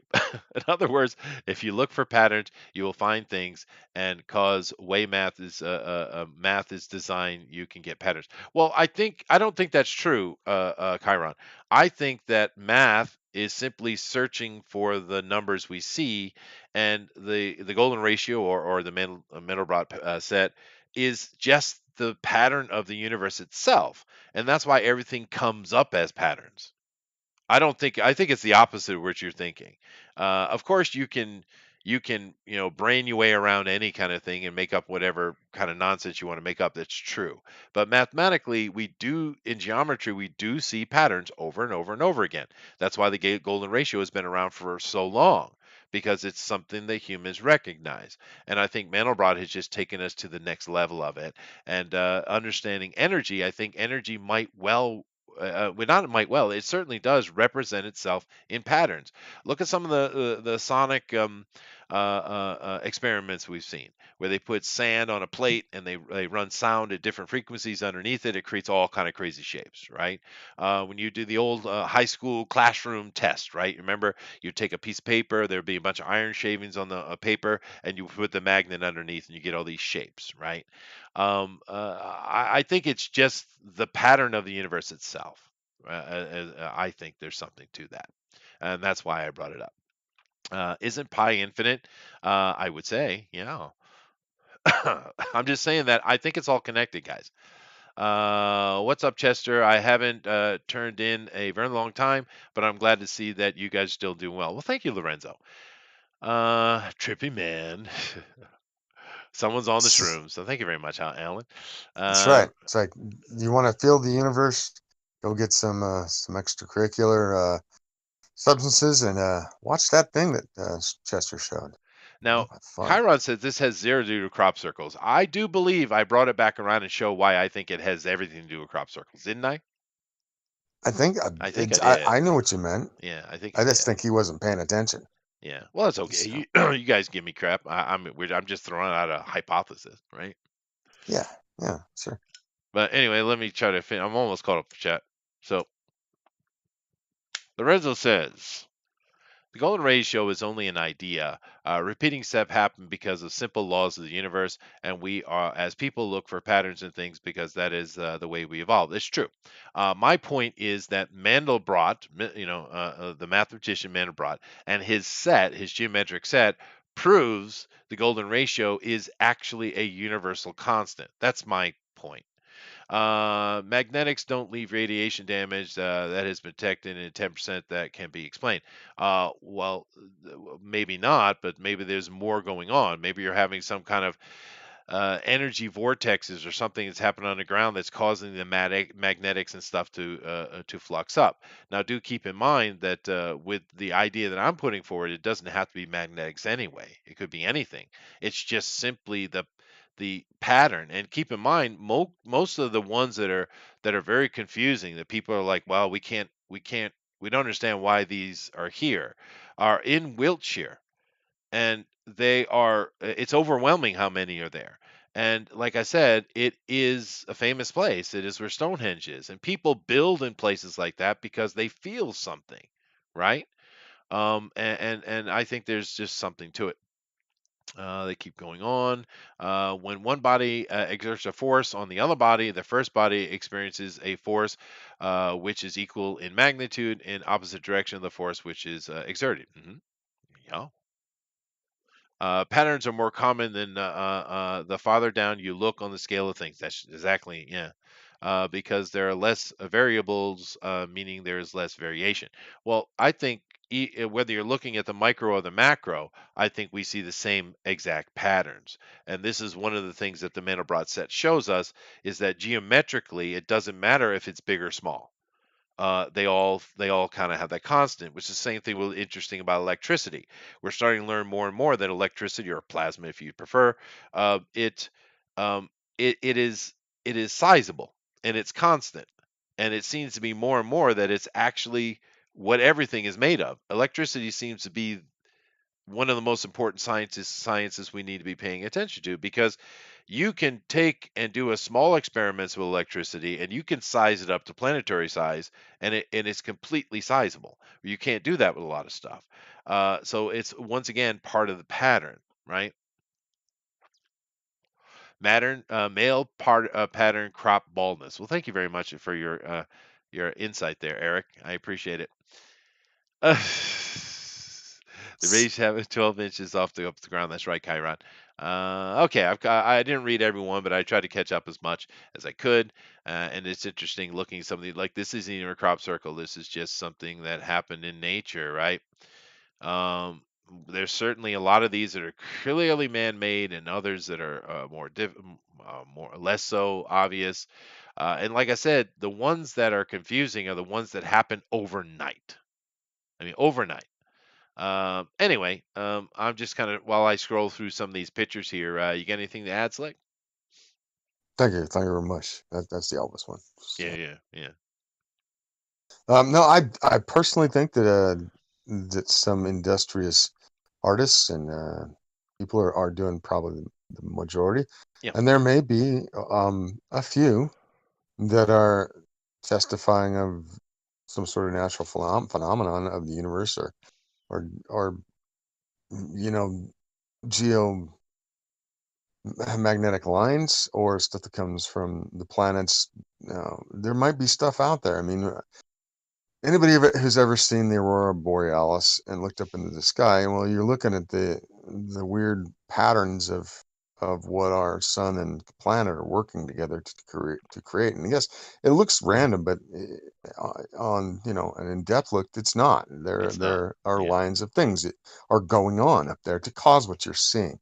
So Mhm. if this is what's happening here, it may be so. I mean, Chester's putting out an idea, and I guess we can always go with the mundane and say, it's just people who come as a bunch of folk and get out there and then spread a little radiation around for fun. Yeah. Yeah, just spread the radiation. But I'm stuck on this one here, Slick, because this one to me is one of the more interesting ones. This happened quite a while back. It's in Wiltshire again, and this farmer was not pleased at all because that's a lot of lost crop. But of course, If I the were a farmer in Wiltshire, I would just farm somewhere else. yeah, It's, well, yeah, it's fair horrible. enough. But the crop wasn't destroyed. It was like I said, there's a difference between the ones that are clearly man-made and the ones that aren't because they're just laid down. They're not destroyed. Um, but the thing is with this one is 1,500 feet wide, and it happened overnight. Overnight. So what is that? You have 6 hours, maybe 8 hours. I would say that's too much, right? You have a short amount of period to do this intricate 1,500-foot thing. It clearly wasn't the farmer himself because he was kind of pissed. So it would have had to been someone Well, else did it. it would But have to be someone else with several people doing it yeah, like all an at the army, same time. and I mean, and what would be the? I'm not sure. I mean, is it like a flash mob sort of thing? They just want to make something to puzzle people. yeah, and this one does have all the characteristics of one not man-made because it does have that magnetic, I don't know, vibration and the radioactivity as well. But I am looking at it, and it's not perfect in every way, matching each one of the curves are not matching exactly no, each of the other ones. But I mean, no. that's Um, that could be the variability of nature. Who knows? well, the thing that's interesting about this argument, if we go, I saw one earlier that I think would be better to talk about this with, maybe something like this one or yeah, this one maybe, right? Um, this right here is it's very simple geometric pattern, right? There was another one up here that was just literally an indentation. Well, anyway, but I don't know. It's an odd thing. Like I said, I could have spent a better part of a week putting a presentation that would have been much more in depth, but I didn't have that kind of time, so I put something together real quick. But I think it's a very interesting phenomena because clearly most of them are made by people because they think it's cool, and that's nothing wrong with that. But it takes them time to do this, days, sometimes even weeks on the more elaborate one to put these together. The ones that are interesting, the ones that literally pop up out of nowhere overnight, and they have these strange energy readings that come off of them. Those are interesting. But anyway, that's what I had for today. Let me come back over to the other side. Be back here It's with Slick. magnificent. It's magnificent, Chester. Thank you. I don't know. Maybe You're not. welcome. Don't lend credence to most crop circles other than the footage of the orbs flying. Yeah, I've seen those too. Over a circle being made in real time. Are you familiar with the footage? Yes, I am, and it is pretty badass, dude. Take a telephone pole, the radiation from the thing, you put it under a lead line strap, and go do one overnight. And I don't know why you do it, Chiron would say. Well, I think a lot of people copy it because it's cool, it's mysterious, it's interesting, it's art. But we're not talking about those. Anyway, Slick, so anything to say in closing comments while we jump out of here? Well, it's been nice being your co-host, even though we speak over each other once in a while. But we're just trying to bring a little bit of entertainment to you Sure. and a little bit of maybe knowledge. Who knows what we've discovered tonight? And yeah, there we go. Thanks for having me, Chester. You always do a fun show. Well, thank you. I certainly enjoy doing it, and of course, we are just kind of throwing out ideas and stuff. It's just it surprised me, dude, because when I first started looking into this at the beginning of of this week or last week, I was like, crop circles. I didn't really think much of it. But after getting into it and looking at it and researching it, a lot of things started popping in my head. It was like, oh, this is more interesting than I thought. So I'm glad we did it. I'm glad we did it. I don't know if Yeah, we'll have a TFT next week or not, guys. We tend to do TFTs when we have something we want to talk about, and I like doing that because having a TFT is something that we're inspired by is far more interesting than us just talking about random thing every week. I personally think, where this night owl format allows us to talk about whatever we want, right? So we'll yeah. see if we have one next week or not. Thank you very much for joining me, Slick, here, and thank you all for joining us. And we'll talk to you guys later. Bye. Take care, fellas.